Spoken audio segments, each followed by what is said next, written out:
Hello guys, so for today's video natin, ang ituturo ko po sa inyo ay kung paano pa tayo makapagpalit ng print head or printer head para sa Epson L120 or Epson L121.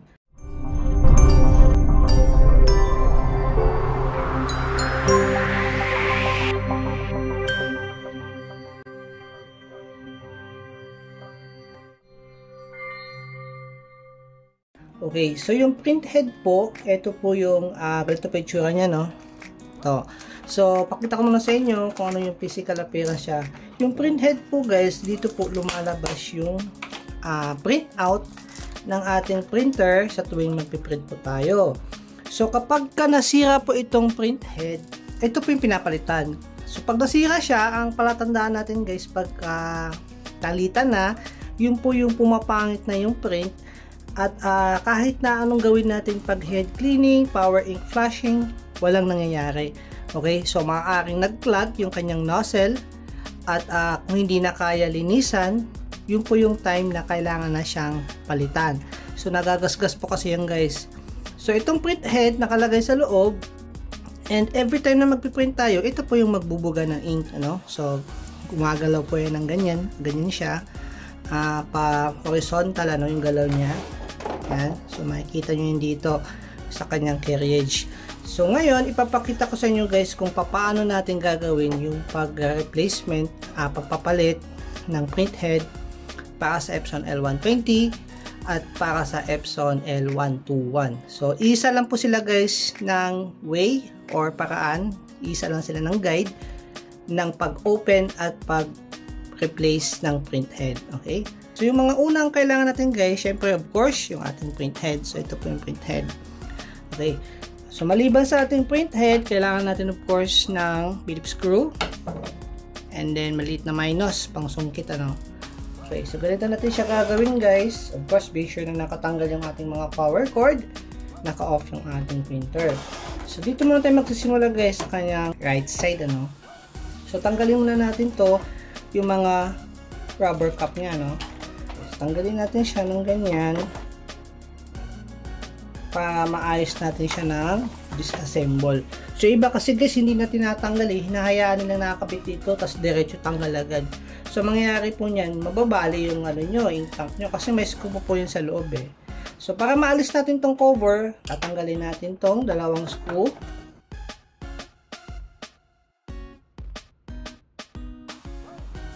Once na natanggalan natin guys, naalis na natin yung dalawang screw dito, iangat natin tong kanyang cover, no, ng ating tank. So usually hindi natin maangat yan kasi nga may laki sa baba, kaya kailangan natin ng minus na maliit. So para masukit natin yan guys, nandito pa sa banda. Ingat lang kayo guys na hindi po matatapon yung ating ink. Okay, so nandito sa baba yan, nandito, so ayan, kung nakikita nyo itong butas na ito po yung susungkitin natin. And then, ganun din sa kabila. Andito siya. Okay? Susungkitin mo lang siya, pakaliwa. Pag sa banda kanan naman, pakanan. Ano? Okay? Susungkitin natin siya pakaliwa. Yan, aangat na siya, no? Nakikita nyo yan. Tapos, ganun din sa kabila. Para lumubag siya, mag-unlock. Okay? So, pag nasungkitan natin siya ng ganyan, guys, aangat na po ito. Okay, so ito yung kanyang cover, no? Tapos, after nyan, pwede na natin ibalik yung kanyang mga cup. Okay, so itong takip rubber cup para hindi matapon. Ayan. Takpan na natin siya. Then, para matanggal naman natin yung kanyang ink tank sa printer, may dalawang screw dito. Isa sa kaliwa, dito banda. Po, yan. At yung isa naman nandito. Okay, so tatanggalin natin pareho yan. Kasi hindi natin ito maangat yung cover guys pag hindi nyo inalis to. Yung dalawang screw.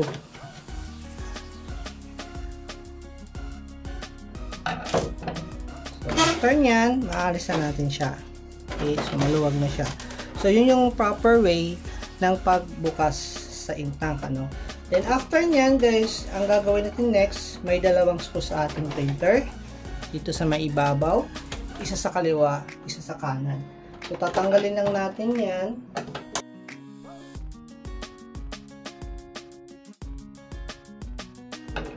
Tapos, may iangatan natin to guys. So, may lock din pala to guys, ano, sa baba niya. Okay, so yung lock niya, nandito lang naman yan sa harapan. Isa dito, isa dito. So, yun lang yung gagawin nyo. Para mabuksan siya, no?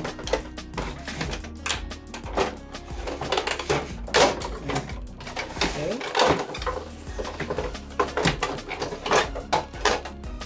Yan. Open natin siya.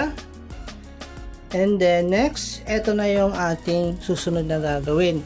So, dito po yung print head sa ilalim ng carriage. So, kailangan natin alisin itong mga cartridges, yung mga cartridge niya, para matanggal natin yung print head. Okay. So, kung mapapansin nyo guys, ang unang bukas nyo yan, kung na-turn off nyo ng maayos, lock po ito. Hindi nyo magagalaw, no? So, para ma-unlock natin yan, push nyo lang pakanan muna, push nyo lang pakanan, and then may makikita kayong lock dito banda. Okay. Dito banda, yung puti yan guys. Yan, kung makikita nyo. So, dapat i-push nyo lang gamit yung maliit na minus. Push nyo lang po yan. Dito banda guys. Ha? So, ingat lang na wala kayong tatamaan na iba. Yan. Pag na-push nyo na, ma-unlock na natin yung kanyang carriage. Okay. Tapos, pag na-unlock na natin siya, so ito yung tinuturo ko guys, na lock niya, no. Angat natin yung belt. Ito po. Okay. Yan, itong white na to. So, yan yung ipupush natin guys. Kasi pag nakalock po yan, ganito po itsura niyan. Yan, nakababa siya, no. Nakababa tong white na to. Yan. Kaya naman, yung ating carriage, hindi maka-move, makapunta sa kaliwa kasi nakalock siya. So, para ma-unlock natin siya, ipupush lang natin siya. Yan. Gagalaw na yung ating carriage. Okay? So, once na nagawa na natin yan guys, ang next is tatanggalin naman natin yung mga cartridge. So, iangat natin to, gamit pa rin yung ating minus. Dahanahan natin iangat yung ating film. Yan, i-unlock natin. Kasi nababali to guys. Etong mga nakalock niya na itim na maliliit, nababali po yan sa ingatan natin, ano. Yan lang guys, ang gagawin nyo. Unlock, then move forward.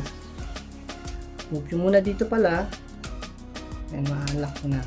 Move yung pa ganyan. Tapos, alisin na natin yung hose. So, tandaan nyo lang guys na hindi magkakapalit-palit po yung cartridge guys ha. So, black dito, yellow, magenta, and then yung cyan. Okay, so yun po yung orientation or yung pagkakasunod-sunod ng mga cartridge. Okay, so black. So, para maangat natin yan, unlock nyo ulit dito sa may taas. May mga lock po dito. Ayan, bayan mo lang siya. Ayan, unlock mo na. Then, yung orientation din ng hose, tandaan nyo lang po. Siyempre, yung black dito, pag ganyan yung itsura niya.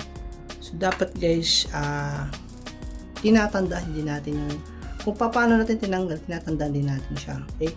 So, angat nyo lang ng pag ganyan. And then, yan, maangat nyo na lahat ng cartridge. Tandaan nyo lang po, masasanay din kay katagalan yan. Okay, so ito na yung ating print head. So be sure, hindi nyo gagawin ito nang nakasaksak yung power cable. So very important po yan. Dapat yung ating power cable, ito, hindi po dapat nakakabit sa ating wall socket. Otherwise, masisira po yung ating print head and yung board. Magkakaroon ng short circuit. Okay, so tatanggalin na natin yung ating print head. Una, aalisin natin to. So, para maalis natin yan, may lock din yan dito kabilaan. Isa dyan, yung isa nasa kanan, yung isa nasa kaliwa. So, yung bandang nasa kaliwa, medyo nakatago siya sa flex, ano? So, ingatan nyo lang na hindi nyo matutusok itong flex. Baka mamaya, mag-loose contact po yan pagka nabutas nyo. Okay, so para maiwasan natin yan, silipin nyo talaga mabuti yung gilid. Okay, so gawin natin guys. Tingnan, pakita ko lang sa inyo, no? Yan, ang mabuti. Okay, so ito yung lock niya dito banda. Push mo lang. Tapos paangat. Okay? Push. Paangat. Alalayan mo na ng kamay mo dito. And then, sa kaliwa naman, sa kanan, I mean sa kanan naman, ganun din gagawin mo, no? Pupush mo lang. Ayun. Tapos tanggal na yung ating lock. So nababali ito guys, nababali po ito. Itong mga lock na to. Kaya ang pag-push nyo dapat dyan, halalay lang. Okay, so huwag nyo pipilitin. Halimbawa nakalock pa rin, inangat nyo at matigas pa rin, huwag nyo pipilitin inangat kasi talagang mababali po ito. Mababali yan. So pag nabali yan, maluwag na siya. Okay, maluwag na siya pag nabali ito. So, mangyayari niyan, pag maluwag na siya, yung mga cartridge, maluwag na rin, aangat po yan. Kasi ito yung mga cartridge nyo, dito po yung maglalak. So, very important na hindi nyo po mabali yung bolt lock sa may kanan, kaliwa. Okay. Okay, so after nyo, makikita na natin yung ating print head. So, meron po yung 3 screw. Okay, so, pakita ko muna sa inyo guys. So, yung screw niya guys, 3 po yan, no? Isa dito sa baba, isa sa taas, at isa sa bandang taas sa kanan, isa sa bandang kanan sa taas din. Okay, kung nakikita nyo, ito yung isa, 2, 3. Okay, so tatanggalin lang natin yan.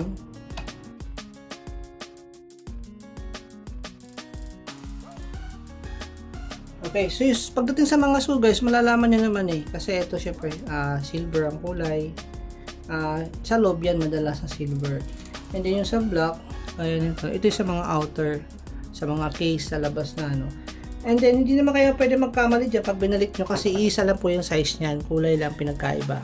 Sa loob yung silver, yung black, sa labas. Okay, yan black. And then after nyan, so pwede natin iangat yung ating print head pataas. Okay, so hawakan nyo lang siya. Ang hawak nyan guys, buko sa inyo para hindi kayo magkamali. Ang hawak nyan both side, dito po at dito lang. Huwag nyo hawakan yung parang hose nya, kabitan sa hose. So kakabit nyo, hawakan nyo dito and dito. Tapos iangat nyo siya dahan-dahan. Okay, yan. Okay, so maangatan natin siya at makikita natin dito yung flex cable. Okay, so hatakin natin yung flex palabas. Yan. Okay, so natanggal na natin yung ating print head. Okay, so tabi muna natin to. Ito yung defective, tapos ilalagay natin yung bago. Okay guys, so be sure guys, bago natin ilagay yung bago, i-check nyo muna mabuti yung connection ng inyong flex cable. So ito po yung mga pin. Okay, so yung mga pin na yan, i-double check nyo mabuti kung wala bang mga ink residue. So minsan kasi may mga ink dyan kahit mga maliliit lang na ink, alisin nyo, linisin nyo ng tissue, kahit tissue lang mo nyo lagyan ng alcohol. Be sure na wala yan kasi pag kinabit yung bago at meron yan, nalagyan siya, mag-short circuit din po yan. Okay, so ilalagay natin yung bago guys. So ito yung bago.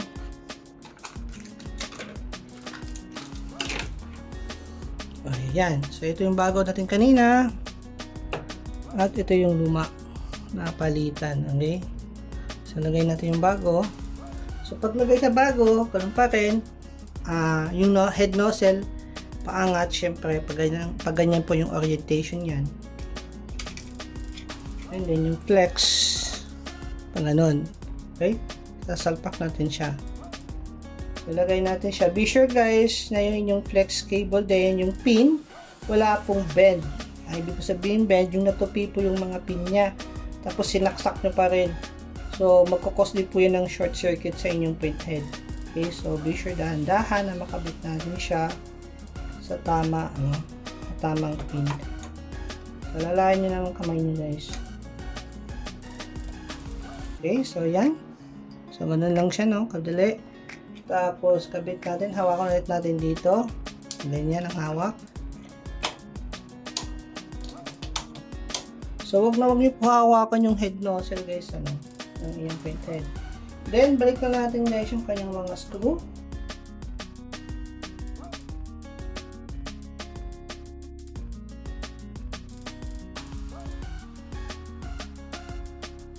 Tapos once okay na yung kanyang lock, so tutupan natin dito, push, okay, and then yung kanyang mga cartridge. So again, black, kaliwa, next is yellow, magenta, and then cyan. So, ganyan po yung orientation niya. Yan. So, pupush lang natin siya at make sure na maririnig natin yung lock sound, no? Yung parang nag-lock na siya. Okay? Yan.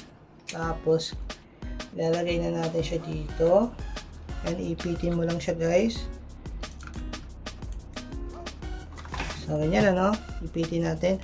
So, itong hose, guys, may palatandaan po ito kung hanggang saan siya dapat. So, kung makikita nyo dito, medyo malabo na kasi dito sa akin, ano? Yung hose, may guhit po yan dito. So, yung guhit yan, ibig sabihin dapat hanggang dito lang siya. Okay? So, yung guhit na yan, dapat hanggang dito lang siya. So, hindi ka dapat lalagpas, lalayo yung hose, hindi dapat sa taas yung hose. Kasi tansyado po yan. Na hindi siya iipit pag pupunta dito yung cork. Yung pinaka-carriage yung sa pinakadulo. Okay, so pagka kasi inangat nyo pa yan, mali yung pagkakaikot nyo at medyo yung guhit na yan nandito banda, bitin na po yan, sasabit na po yung hose nyo. At kung gagawin nyo naman ay sobrang malayo naman yung line dito, nandito halimbawa yung line, yun naman ay masyadong malawag yung hose, pwede ding pumulupot. Okay, so dapat ganyan, sakto lang yung linya dito kung saan siya nagtatapos din tong carriage na to, no, dito. Okay, so once na nalagay na natin yan ay ano natin yung ating film, protective film. Madali lang naman yan, guys, no? Susuksok mo lang dito yan, tapos para mag-lock. Pag napasok mo na sa mga butas na yan, sa mga lock na yan, itutulak mo siya pakaliwa para mag-lock. Okay. So, ngayon, ready na yung ating printer. Okay, so tatakpan na natin siya. Babalik na natin siya, no? Okay, guys. So, ngayon, ibalik na natin yung ating mga cover, no? Sa ating printer. So, lagay lang natin siya muna sa bandang kanan. So, ano lang gagawin natin, guys. Tapos, medyo, syempre, linisan natin.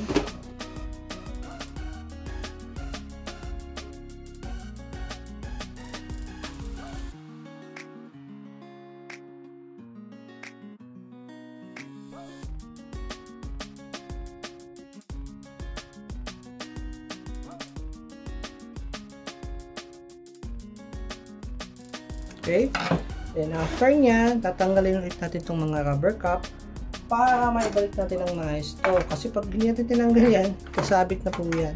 So, kailangan tanggalin natin ulit. Tabi lang muna natin.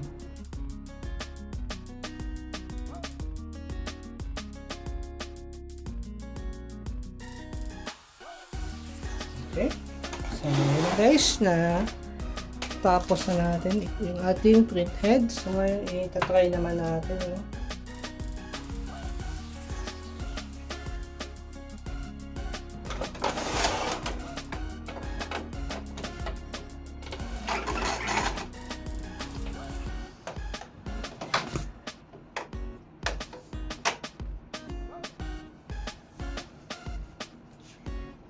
Okay, so ayan, nag-turn on na siya, no? I-initialize na yung ating carriage. Okay, so dinedetect na muna kung wala bang mga foreign object or anything na sumasabit sa dinadaanan niya. So, kaya ganyan siya, no? Then second, na initialize niya yung head naman kung wala bang problema sa head.